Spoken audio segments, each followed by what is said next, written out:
Everyone knew these tariffs were coming, and President Trump made a grand announcement of it. My fellow Americans, this is Liberation Day. Waiting for a long time. He announced that he would impose a 10% baseline tariff on all imports to the US and higher duties on dozens of other countries. He even displayed a chart showing the new tariff rates that the US would charge. Reciprocal tariffs on countries throughout the world. Reciprocal, that means they do it to us and we do it to them. Very simple. So there's 34% tariff on Chinese goods. Now Chinese products were already facing earlier tariffs. So that number has now jumped to 54%. It's 32% on products from Taiwan, 26% on Indian goods, which Trump called a discounted tariff.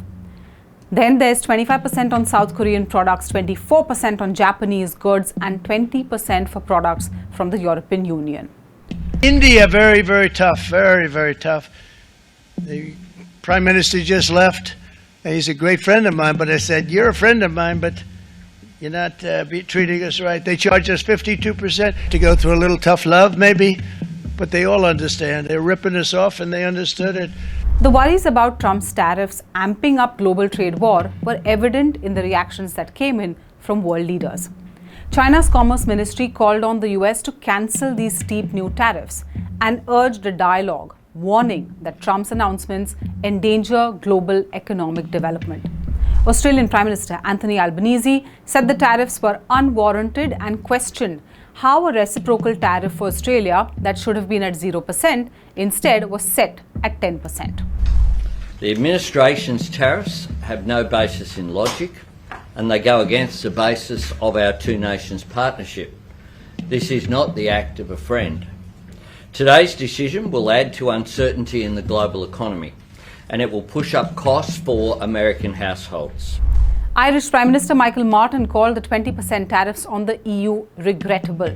He said he firmly believed that tariffs benefited no one, and it would be his endeavour to protect Irish jobs. Similar sentiments were echoed by other world leaders who have vowed to protect jobs in their own countries.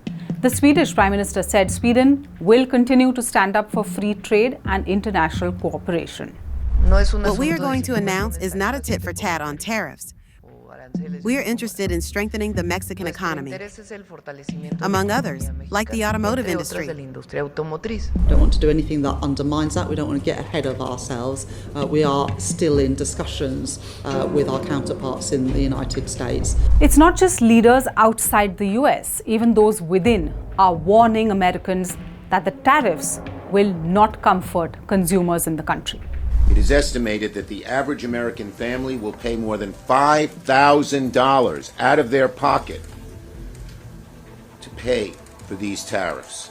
That these tariffs will cost them $5,000 as the prices of everything goes up, whether it's groceries or cars or wood or you name it, across the board. Why would Trump do this? Why would Trump do this? One reason: he wants to take the money that he gains from tariffs to give tax cuts to billionaires.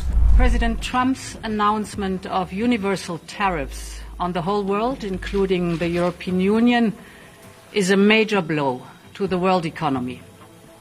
I deeply regret this choice. So we're in a situation where there is going to be an impact on the U.S. economy, which will build with time. In our judgment, it will be negative on the U.S. economy. That will have an impact on us. But the series of measures will directly affect millions of Canadians. We are going to fight these tariffs with countermeasures. We are going to protect our workers.